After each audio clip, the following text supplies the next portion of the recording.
And still on the world news, the Nigerian Union of Petroleum and Natural Gas Workers suspended its two-day strike on Tuesday evening following a meeting with officials of the federal government and the Dangote Group. The meeting obviously was meant to resolve the imbroglio between Nupeng and Dangote Industries. The national president of Nupeng, Williams Akpoyoha, confirmed this to correspondents. However, after the failure of the meeting, the Ministry of Labour summoned another meeting on Tuesday with more stakeholders in attendance. Those in attendance included representatives of the Dangote Group led by Sayu Dentata, officials of the Midstream and Downstream Petroleum Regulatory Authority. An agreement was signed at a meeting showing that the Dangote refinery agreed to unionize its members. Arising from the strike notice, no worker or employee of Dangote refinery and petrochemical will be victimized. Parties are thereby to revert to the Minister of Labour a week precisely, after which measures will be obtained. However, as the strike entered the second day before its suspension on Tuesday, Nigerians in different parts of the country felt the impact as many filling stations were shut. Nupeng had on Friday declared its intention to stop loading fuel this week over allegations that the Dangote refinery planned to ban the drivers recruited for its 4,000 trucks from joining the union.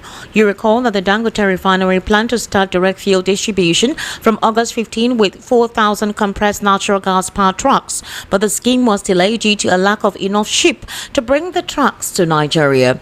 Well, they also accused Alhaji Aliko Dangote of plans to render them useless with his direct fuel distribution scheme. Nupeng President Akpoyoha on Sunday confirmed that the federal government had reached out to the union on the need to avert the strike, but he refused to call off the strike. So following the inability of the federal government to broker peace between Nupeng and the Dangote refinery at the Monday reconciliation meeting organized by the Ministry of Labour and Employment, Mohammed Dingyadi, the union continued the strike, shutting down depots and some filling stations. The suspension of the strike later in the evening was a relief in areas where its impact was felt. Meanwhile, President Bola Ahmed Tinubu with the federal government has officially published Nigeria's new tax reform laws in the government gazette, signaling what it described as a historic overhaul of the nation's fiscal framework. VP News gathered that the reforms, which were signed into law by President Bola Ahmed Tinubu on June 26, 2025, introduce new structures for taxation, administration and revenue collection. According to the statement issued on Wednesday by his personal assistant on special duties to the president, Kamaluddin Yusuf, the new fiscal regime is anchored on 4 legislations: 1. Nigeria Tax Act 2025, Nigerian Tax Administration Act 2025, Nigeria Revenue Service Establishment Act 2025, and Joint Revenue Board 2025. The new tax framework introduces sweeping changes, particularly for small and large businesses. Exemption: small businesses with turnover under 100 million naira and assets below 250 million naira are exempted from corporate tax. Corporate tax rate: for large firms, the rate may be reduced from 30% to 25% at the president's discretion. Top-up tax thresholds: 50 billion naira for local firms and 750 million euros for multinationals. Tax credit: a 5% annual tax credit introduced for eligible projects in priority sectors. While currency transactions: companies transacted in foreign currency may now pay taxes in naira at official exchange rates. The government explained that the reforms will be rolled out in phases. The NTA and NTAA will take effect from January 1, 2026, while the NRSEA and JRBEA will become operational from June 26, 2025. Officials say the staggered timeline is meant to give businesses time to adjust and allow regulatory bodies to put the necessary infrastructure in place. Now, the Independent National Electoral Commission (INEC) has expressed frustration over its inability to sanction politicians and parties engaging in early campaigns ahead of the 2027 general election, citing gaps in the law. INEC Chairman Professor Mahmoud Yakubu disclosed this on Wednesday at a stakeholders roundtable in Abuja, which examined the challenges of premature political campaigns. Yakubu explained that while Section 94 subsection 2 of the Electoral Act 2022 prescribes mild sanctions organizations and parties or individuals who campaign 24 hours before the polling day, there are no penalties for campaigns that begin earlier than the 150-day window stipulated by law. He stressed that Sections 94, subsection 1 clearly prohibits campaigns earlier than 150 days before an election and mandates they end 24 hours before polling, noting the intent is to prioritize governance over endless politicking. Despite repeated warnings, politicians have continued to flout the law. The All Progressives Congress has already adopted President Bola Tinubu as its sole presidential candidate following endorsement by the party's National Executive Committee and state caucuses. On his part, the Labour Party's 2023 presidential candidate, Mr. Peter Obi, has confirmed he will contest in 2027, promising to serve a single 4-year term if elected. Similarly, former Minister of Transportation Chibuike Amechi has declared his presidential ambition under the African Democratic Congress. Yakubu lamented that political parties and their supporters have turned Nigeria into a country in constant campaign mode. He reiterated that INEC would continue to push for reforms that close legal loopholes and ensure early campaigns attract meaningful sanctions. You're currently listening to the World News right here on Voice of the People, 90.3 FM. We'll take a very short break. When we return, we're heading to a news analysis segment where I'll be joined via the telephone with Mr. Elvis Elimehele, who is a political, national and social affairs commentator. Mr. Elvis Elimehele will be giving us some insights into some of the stories read out on the World News at 6. To kindly stay with us.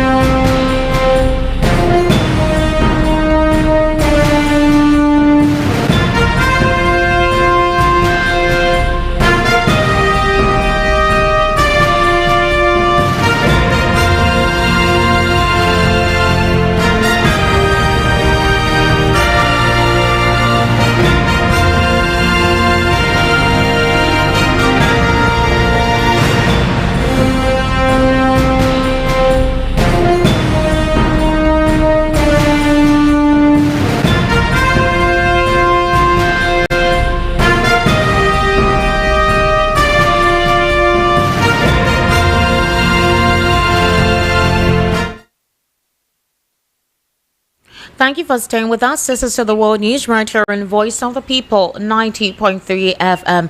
Mr. Elvis Elimehele, good evening and thank you for joining us on the World News today. How are you, sir? Good evening, Esther. I'm good. And you? I'm fine. Thank you very much, sir. Mr. Elvis, let's start off with the tax reform law. The federal government has gazetted it, and the details thereby stipulate that the federal government of Nigeria has published the new tax reform laws in the government gazette. It's signaling what it described as a historic overhaul of the nation's fiscal framework. There are talks that the new tax reform is to enable a gradual return of a regional system of government, whereby it is what your region is able to generate that enables whatever developmental activities that will take place in your region. Also, the talks that the tax reform is meant to enable small-scale businesses and exclude some salary earnings that are below a certain benchmark. So some persons below a certain benchmark are not meant to pay some taxes. But there are complaints that if one critically looks into it, it still has some loopholes that would affect the common Nigerian, specifically the 5% fuel tax law. That's part of the tax law bill that will be signed in January. Now, the Minister of Finance has told us that it's not yet been enacted, and that it is only when an official announcement has been made that it will be implemented. But there are fears that it will indeed be implemented in 2026 along with the new tax reform laws. And I want to list them out. We have the Nigerian Tax Act, we have the Nigeria Tax Administration Act, we have the Nigeria Revenue Service Establishment Act, and Joint Revenue Board Establishment Act. So what do you think about this? There's a complete breakdown. The tax chief has given us a breakdown and what the advantages of this new policy, this tax reform policy would be. There are also fears that if peradventure in 2027 this administration does not continue, would the next administration continue with this reform? That's the question. What's your take, sir? Yeah, to start with, if this administration of Abba Bola Tinubu is not coming up in 2027 and these things are already passing through law, it could become an administrative through the National Assembly, I think it will continue because that will have already been that is an act of law, So I don't think anybody coming in will want to remove it, especially when some of the areas are kind of beneficial. Let me also clear that area of petroleum 5% petroleum tax. Okay. I think the minister has actually explained that will not come into stream by January 2026, and that we will eventually implement that when they see that the economy has actually become less stringent and the Nigerians are able, the economy is bubbling and Nigerians are actually accommodating. So that one is going to be on the political ground, Esther. I don't even think this government of Ahmed Bola Tinubu will implement that in 2026. So 2026 is very close to the 2027 general election. So anything that want to bring a lot of capacity to his government, that time, they will not come into that. I think that they will suspend that. The only area that you will see that they will bring that in is if they come to power in 2027. And that one is still died. We will not know how that area will go yet. And then another thing I see about the tax, before this new tax reform and the laws and all of that, is that some of them are actually very good. Like the area of micro investors are not going to be involved with the payment, to a certain level, and also the area where at least it will become like a kind of regional thing, No, especially are you referring to the exemptions for small businesses with turnover under 100 million naira? Okay. Yes, small business entrepreneurs. That's quite good. You understand? But holistically, I want like you said, no other body will be collecting this tax. Only just one body that will be collecting this tax. All this one that we see in the evening, some of these women that come out to just put their wares by the roadside, and you see all these people still coming to get tickets for them in the evening, all in the name of local government, all in the name of Baale. In Lagos here, you hear Baale, Uwo chairman, all those ones should actually be checked, because these people only rely on that face between maybe probably 7 in the evening to maybe like 10 o'clock. How much do they sell for them to come and be, extorting them? That's another one. That's another area. Then I think that would be very good if actually they can enforce it and make sure that it works from the top to the bottom effectively. Then again, this area of regional you made mention in your news analysis. I think I love it that way. If there's any area that can actually be done in that way we actually want it, let it be, because this era of you are robbing Peter to pay Paul, all in the name of tax, I think it should be stopped. I think I love that. But another thing I want them to do in a tax board is that they should create more awareness. Nigerians are not really aware so much. There are so many of these laws that there should be more of but Mr. Elvis, beyond awareness, what is the method of monitoring this? So, for example, let me give you an instance of the United Kingdom. Everybody that remits tax to the government, they send you a breakdown of what your tax is used for. Each sector of the government, where each amount went. So, if peradventure you're paying like, let's say, £200 is removed out of your money rather, for tax. So for security and defense, you're able to see that. For infrastructure, welfare, you're able to see where it's going. All right. For pension and all of that, you're able to see a complete breakdown of where your money is going. There is accountability for that. So you can actually extract your tax report. In fact, it's actually sent to your mail. So beyond this tax reform policies and the gradual breakdown of it, because according to the administration, they say it's designed to encourage compliance, incentivize investment in key sectors, and build a more tax system that can sustain the economy beyond oil. So we have a system in this part of the world where an amount of money is budgeted, is reeled out. All right. That money that is budgeted, the federal government allocates. And then possibly when it's time for them to make account of how much they used out of the money given to them by the federal government, you begin to see redundant projects. I'm going to give you an instance like the one done by the Nigerian Police Force for 2023, where we saw a breakdown that they used about 7-point-something billion naira to buy 85 cartons of crackers biscuit. So these are the inordinances we're talking about, where when there is no appropriate system in place to check how these taxes are used, where they are going to, a monthly or bi-monthly or quarterly breakdown of this to ensure transparency. How do we know that, based on some certain speculation, that the tax is not going to somebody's pockets? Actually, Esther, that is going to come from you and I. There should be, like I was telling earlier, when I was talking about advocacy, I was trying to get to this very area you just made mention of. Nigerians, now that the tax is already being reformed, Nigerians should be able to actually form also a civil society, should be able to look into what Nigerians are paying and how it is being utilized. You will realize that countries like UK, they don't really have natural resources that they actually get their resources from. It's more of tax. But people see when the people are taxed, they see what the tax is being used for, and they see that at least even the citizens have social welfare. That in case they fall back on in an era of unemployment, or even there is any kind of natural disaster or war like we saw during COVID. But we never see those ones. But now that Nigerians are going to be too involved in the payment of this tax, Nigeria should also be able to form up bodies that will checkmate the excesses of government, that will also monitor most of these things we've mentioned. What is this tax actually being used for? Now we are paying, because we've been told that this tax regime, this new tax regime is going to actually alleviate most of these financial crisis that we have in this nation, when they keep telling us that, oh, it's because there is no fund. That's why this project is abandoned. Oh, it's because there is no fund. That's why we cannot have good social services in this nation. So we should be able to also come up.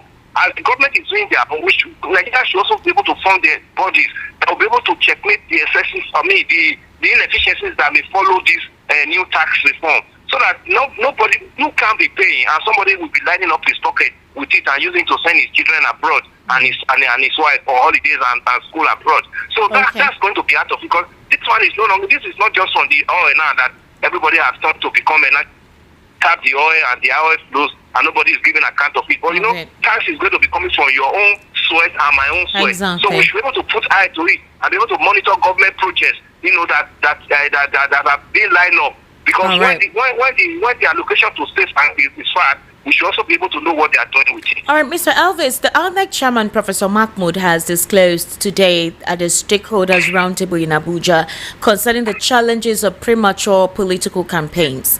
So, Yakubu explained that while Section 94, subsection 2 of the Electoral Act 2022 prescribes mild sanctions on parties, as political parties or individuals who campaign 24 hours before polling day, there are, however, no adequate or stringent penalties for campaigns that begin earlier than the 150-day window stipulated by law. So if you notice, most of the political parties or aspirants have started their campaigns. For the APC, for example, they have endorsed President Bola Ahmed Tinubu, even if they said they are going to do an open primary, but they have endorsed President Bola Ahmed Tinubu for 2027. But if you go to some states, specifically Abuja, you literally see the president's pictures from the airport everywhere. It's almost like campaigns have begun. If you go to some other states, you see governors who want to go for a second term. You're already seeing billboards, being erected and all that. And this is not yet time for campaigns. So according to what he's saying, he says that despite repeated warnings, politicians have refused to heed these warnings. They continue to flout the law, and that you know very well that it's almost like they are incapable of doing what they need to do. So for the INEC chair, he's saying that if it becomes a law beyond an act, they'll be able to enact stiffer penalties on offenders, those who go contrary to this act. But there are fears that this administration is so brazen, or they permit whatever it is they want to permit. The law does not apply to them, only when it applies to their opponents that they enact it. So is it a right frame of the situation? Bayo Onanugada actually said that it is not the fault of the APC, but that the opposition started the campaigns early, so they will not sit back while opposition is campaigning and not also campaign. They also have to flout their candidate. So what do you say to this? It's very shameful for Mahmood to be telling us this at this time, because we have been advocating for electoral reform now since 2023 general election ended, and some of these are the gray areas that we are talking about. And next time, if you look at it, we all have members of the National Assembly that came from different constituencies. These are some of the bills that one would have expected that where we'll see flying in the National Assembly that why we campaign start when it just 1 year into a new administration, campaign will have started for the next general election 3-4 years ahead. I mean, where is the time for Nigerians to actually look at what the government is all about and the dividend of democracy in Nigeria is expected to get it, receive it from the incumbent government. But when it is favoring them, they don't look at it. Look at what Bayo Onanuga is saying. Said that the opposition started this first. If the opposition starts it and there were a law guiding it, if the government can prosecute the opposition, if that's it. But for the fact, because they have a hidden agenda around it, that is the reason why you see that everybody is like doing it. And if you even look at what has the opposition started, opposition is only realigning. We have only heard of it that okay, it's still at the coalition stage. They've not even come up with anybody like, oh, this is our presidential candidate. But the APC have already told. I was listening to scroll message saying almost all the states, most of the states have already adopted Ahmed Tinubu as the next as their candidate for the 2027 general election. Billboards are everywhere. Like everywhere, there are billboards already. If you see billboards in Abuja and even some parts of Lagos. So since he came into power, the campaign started since 2023. The campaign has started on the ruling parties in 2023. So if they are telling Nigerians that there is actually no law, to punish such offenders, it means National Assembly has not been doing his job. His job that Nigerians wanted to tell you that some of the things that we have been complaining about. That those ones that favor you people, you should not begin to keep them because it favors you today. We want to see a holistic law that governs both the ones that favor you and the ones that don't favor you, so that Nigerians will actually know that it's not as if you are robbing, you are trending on some people's rights as against the other. If this government was actually serious, if the opposition starts it, that's even when the government ought to have also said, okay, we must prosecute the opposition based on social laws, that are guiding against it. And if these laws are not in place before now, it should actually be worked on. We cannot begin to see billboards and campaign posters everywhere when we still have about 2-3 years into the general election. When is the government actually going to talk of the responsibility that is bestowed on them, or the right Nigerians gave them to lead them within a period of time? Because of it, knowing fully well that by this time next year, it's not going to be politicking. There's not going to be anything like administration. There's not going to be governance again, because they have even started with all the formations are on ground. Exactly. Just for them to begin to activate it more and more. So this excuse from Yakub Mahmoud it's not tenable, because even since the end of Nigeria general election in 2023, nobody actually believed that INEC has the leadership any longer. They have actually put his matter behind. We are just waiting for probably when they said his tenure is coming to an end by December this year, whether the one that will be coming will be a little bit better. But I also know that they will not actually give Nigerians the best.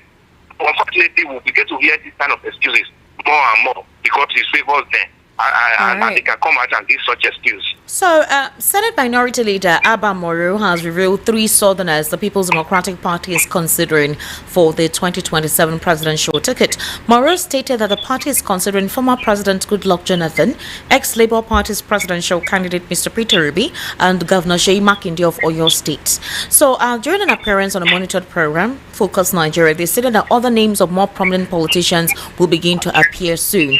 So, what does this mean, actually? What does it mean for Peter Obi, who is in the ADC, and for Abba Moro to be declaring that they actually have Goodluck Jonathan, Peter Obi, Makinde, these persons that are being talked about as, being touted for the People's Democratic Party?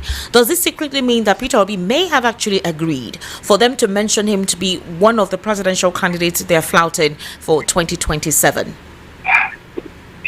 Well, it sounds like a dramatic statement, Esther, because as we speak, Peter Obi has not told Nigerians that he has gone back to PDP. Okay. That's number one. Peter Obi, as we speak, we still tell you, still the Labour Party. Even the coalition has not even, the